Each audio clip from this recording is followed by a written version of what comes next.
با درود خدمت شما دوستان و همراهان همیشه کانال دریانورد. سمی حبیبی هستم، افسر اول کشتی‌های تانکر. در خدمت شما این با یک ویدیو دیگه از مراحل کار و فعالیت روی کشتی‌های تانکر. همونطور که در صحنه می‌بینید من به همراه یک دیگه از پرسنل کشتی که سرمربان کشتی باشه داریم آماده میشیم برای انجام یک اینسپکشن و در واقع بازدید از داخل تانک حمل سوخت کشتی. یه مسئله که باید حتما خدمتتون عرض کنم، همینجور که از تیتر خود این ویدیو مشاهده کردین، برای در واقع تانک حمل مواد نفتی که کشتی اصلا طراحی شده برای اون، کلا به صورت یک محل هایی هستن که در واقع بهشون میگیم enclosed space یا مکان هایی که به صورت عادی برای حضور آدم طراحی نشده، محل های بسته و نفوذ ناپذیر از نظر ورود هوا هستند. قبل از ورود به این محل ها حتما باید یک سری موارد ایمنی انجام بشه.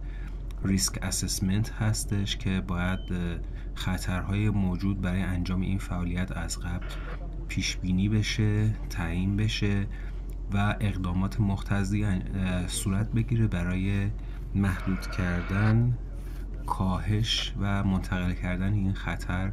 تا بشه اون فعالیت رو با ریسک کمتر انجام داد. در واقع ریسک اسسمنت یا همون بررسی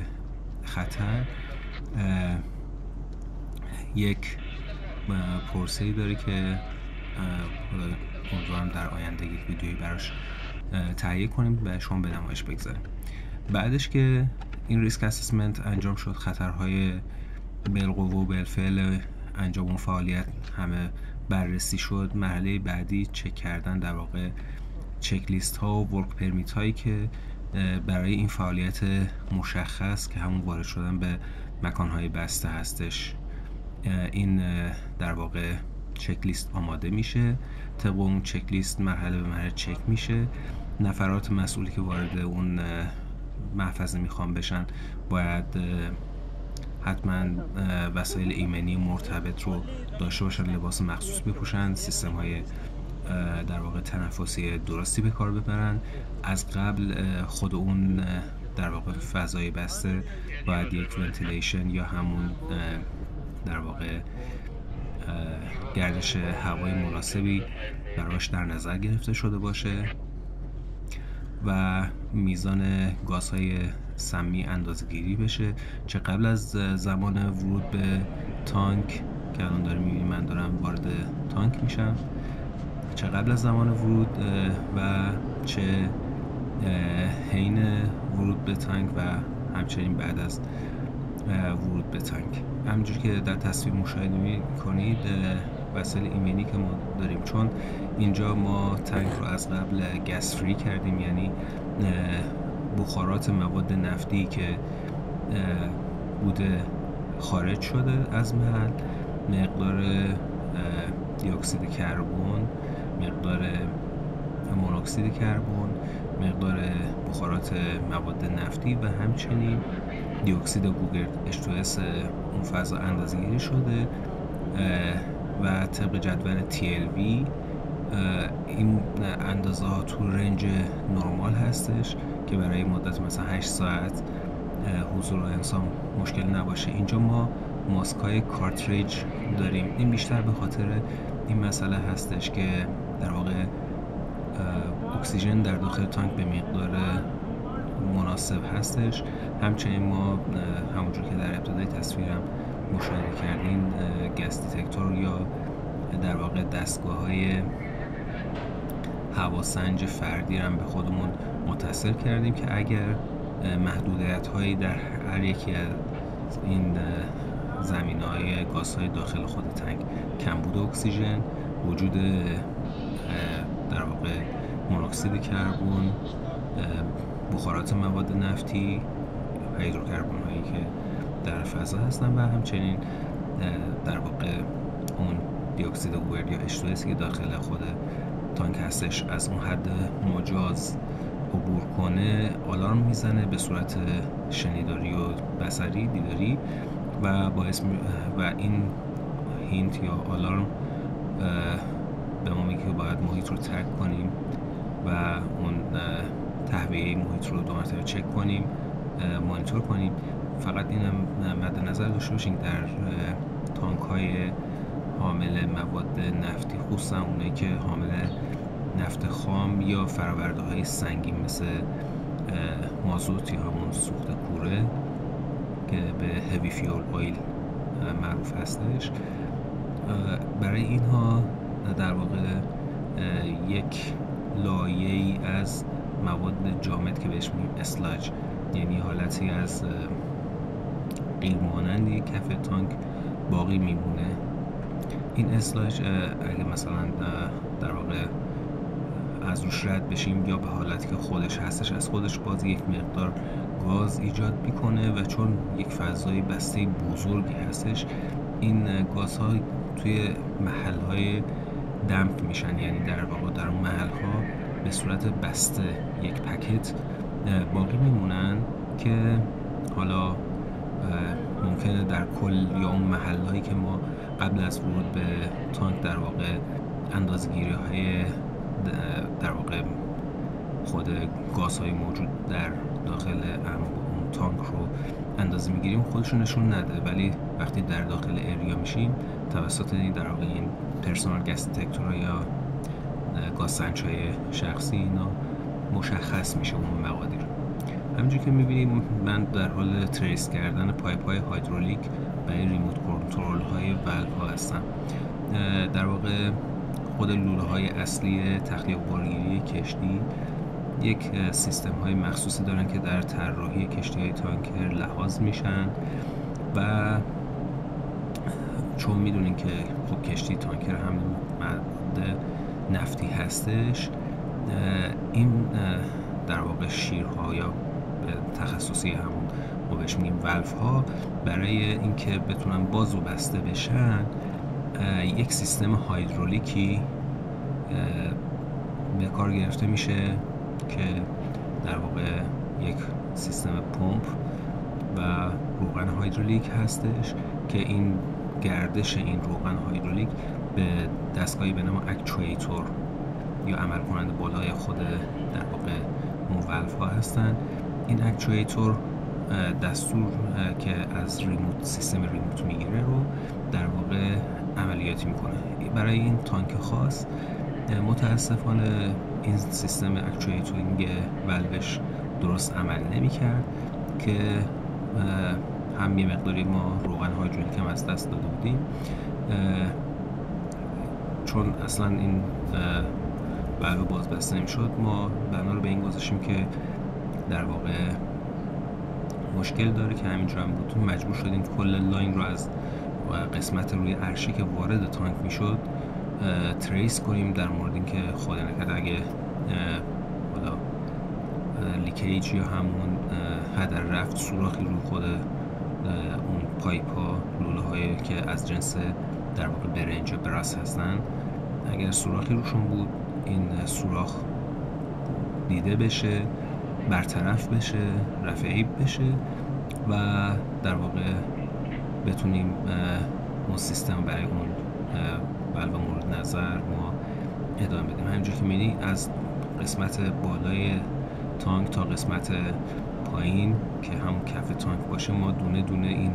لول به لول یه استپ با استپ استیر با استیر ما اینا رو چک کردیم. الان این قسمتی که شما می‌بینید من دارم میام پایین که اینجا رسیم به کف تانک.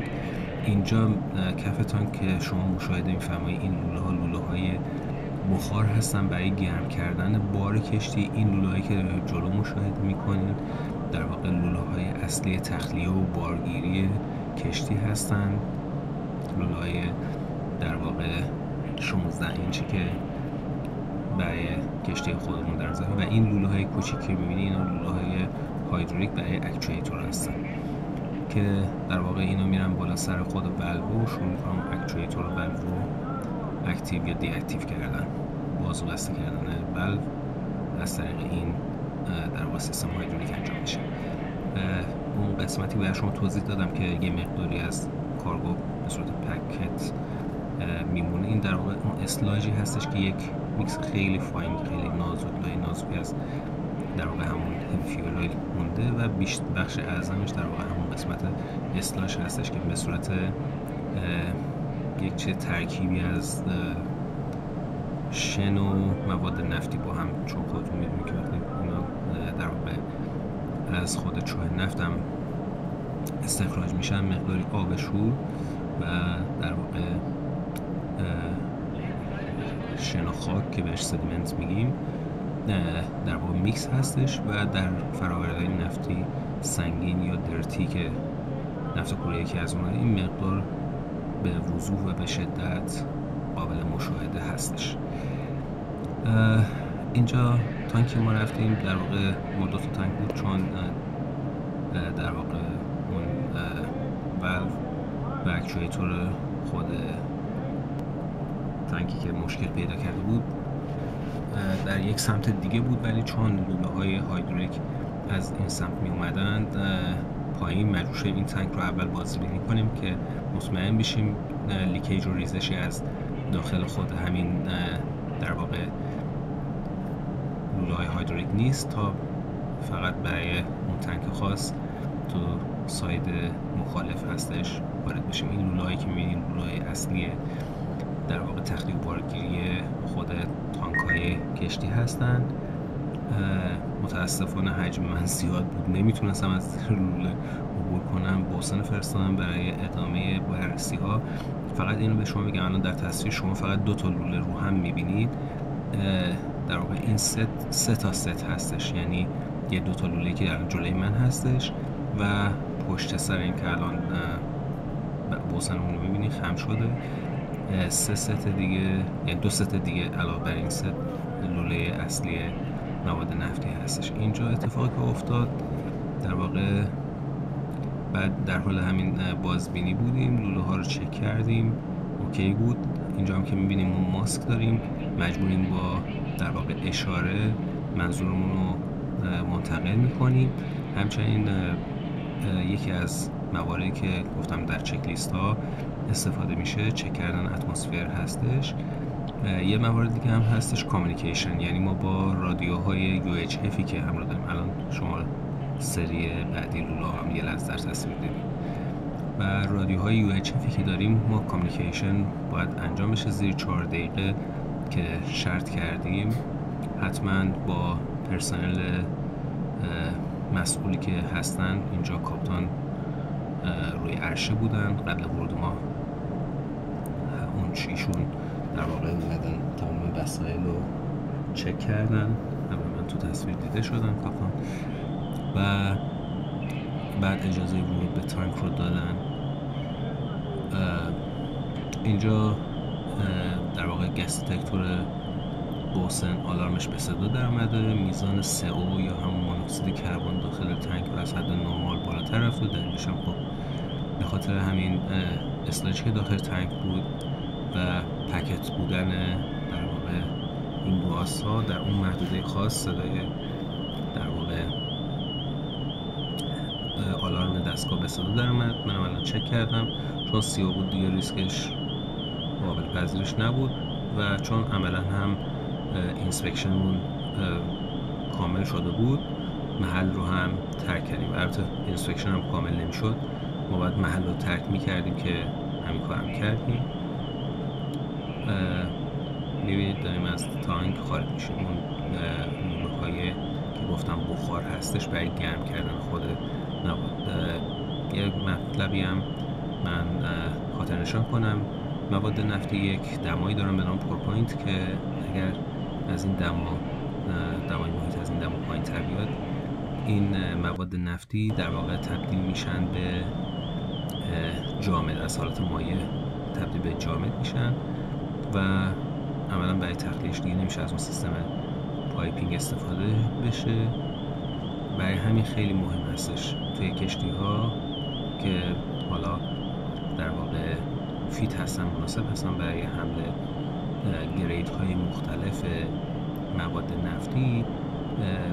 در واقع این سیستم هیتینگ یا همون سیستم گرمایشی از طریق بخار رو در خود تانک ها طراحی میکنن تا دمای تانک رو به بالای اون مقدار دمای پورپوینت حفظ کنن. چون که میبینین از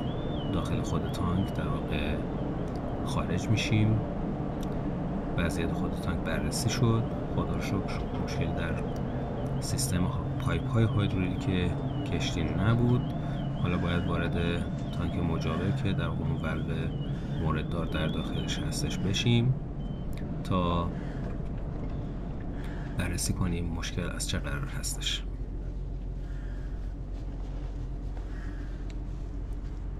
و اینجا هم پرسنل،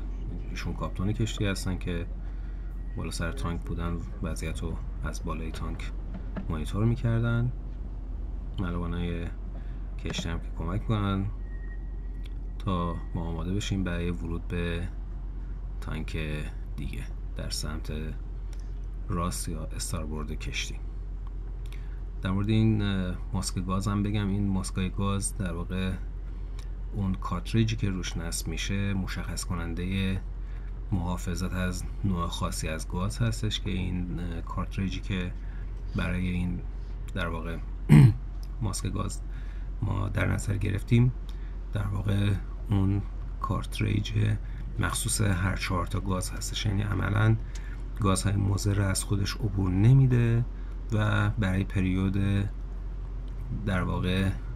4 ساعتی این کارتریج مفید هستش. و در مورد پوشیدن ماسک گاز هم یه مسئله که اینجا میبینین، این حالت لاستیکی ماسک گاز باید کاملا صورت رو در بر بگیره، جوری که هوایی از کنار ماسک و صورت وارد نشه. وارد تانک میشیم، اون پروسیجر که گفتم برای این محل بسته انجام شده. تانک گس فری هستش و در واقع اتمسفرش هم داره چک میشه. الان شما یه باریکه نوری هم میبینید که به داخل تانک از داخل همین دریچه در واقع ورود به داخل خود تانک تابیده. چون فقط میخوام از ارتفاع تانک یه آیدیایی داشته باشین. ارتفاع از سطح عرشه کشتی تا کف تانک 21 متر هستش. بخواین یه در واقع از ارتفاع تصور داشته باشین، یک ساختمان 7 طبقه رو در نظر بگیریم. ما این ارتفاع رو میریم پایین، چک میکنیم اون کف تانک رو و برمیگردیم پایین. یه همچین عظمتی وجود هستش. اینجا هم یه سری از پایپ های سامپلینگ و در واقع پایپ های مخصوص همون هیتینگی هستش که شما یک لحظه در تصویر دیدین برای گرم کردن خود کارگاه کشتی در کف کشتی به کار برده میشه. یک مسئله هم دیگه هم هستش برای اینکه چون داخل خود تانک این نردبون هایی که ما بهش میگیم لدری که هستش، خیلی باید با احتیاط شما قدم بردارین، چون خود مواد نفتی که بوده تخلیه شده از داخل تانک حالت سور هستش یا اسلیپری هستش. به این خصوص حتما باید دو تا دست دو طرف اون هند ریل رو محکم نگه داره و گام ها شمرده و وقتی پامون قرار میدیم مطمئن میشیم که زیر پامون مطمئن و سفت هستش. بعد قدم بعدی رو برمیداریم. دونه به دونه چک میشه داخل خود تانک، پایپ ها و در واقع فیتینگ اینستراکشن خود تانک بررسی میشه و استر با استر، طبقه با طبقه ما در واقع به سمت کف تانک میریم تا اون والو مورد نظر که مشکل داشت رو بررسی کنیم.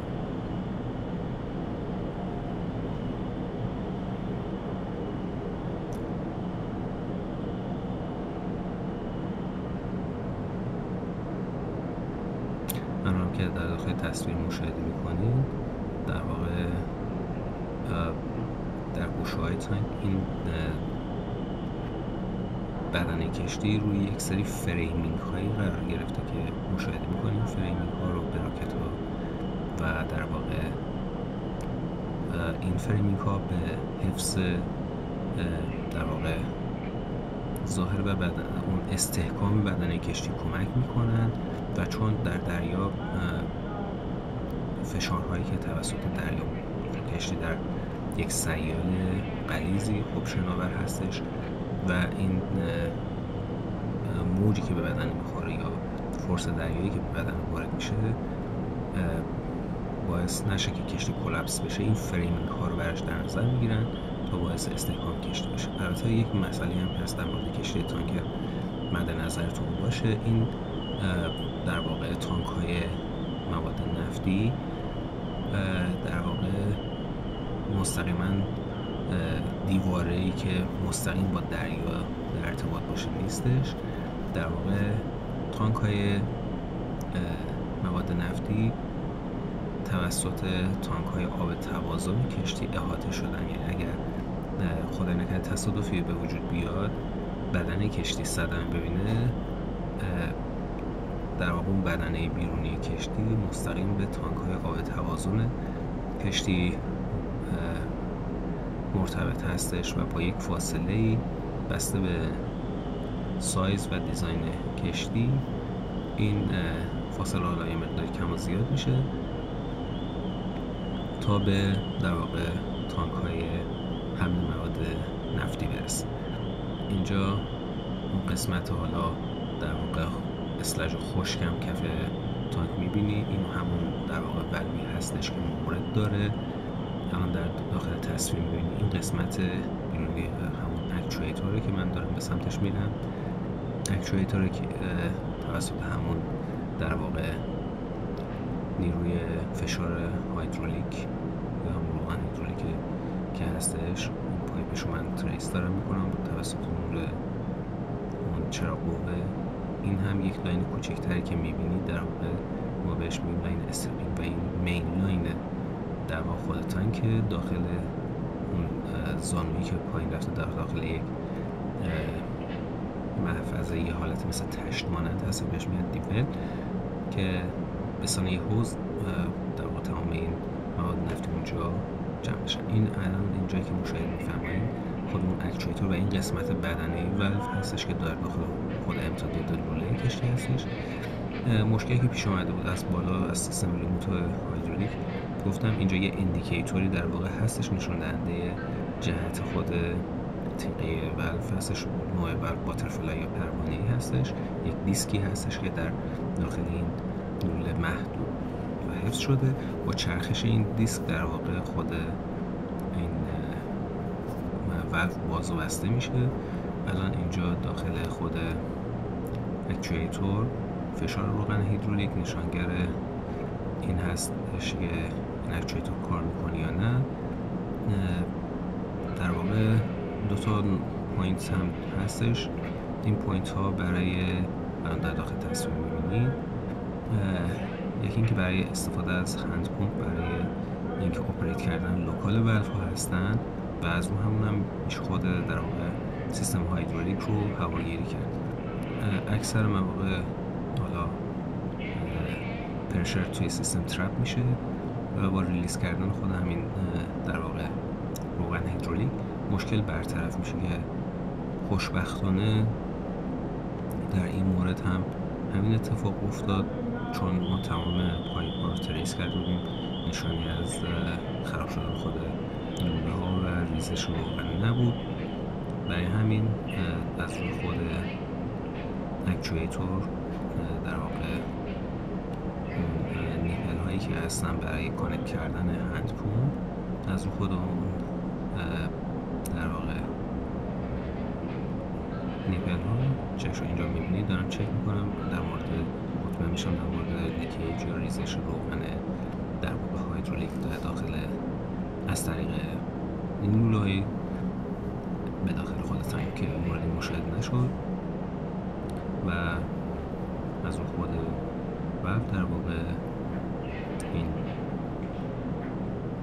اکچویتینگش رو چک کردم و در واقع با یک پرینگ کردن مسیر ریلیز کردن فشار مشکل برطرف شد و به صورت اپریشنال در اومد و در اپریشن های بعدی هم خوشبختانه در واقع مشکلی برامون پیش نیاورد.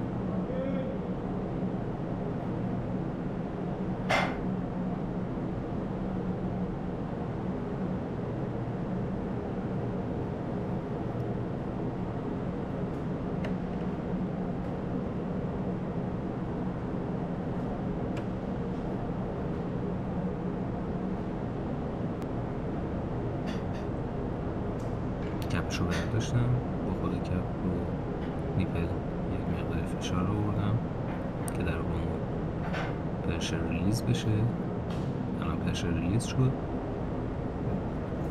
ماده سبز رنگ، مایع سبز رنگ که می‌بینید در واقع انبوه هیدرولیک ریلیز شد و در واقع بعدش که از پرسنل کشتی خواستم در واقع به صورت ریموت از داخل اتاق کنترل یا CCR این ور رو آپریت کردن و خوشبختانه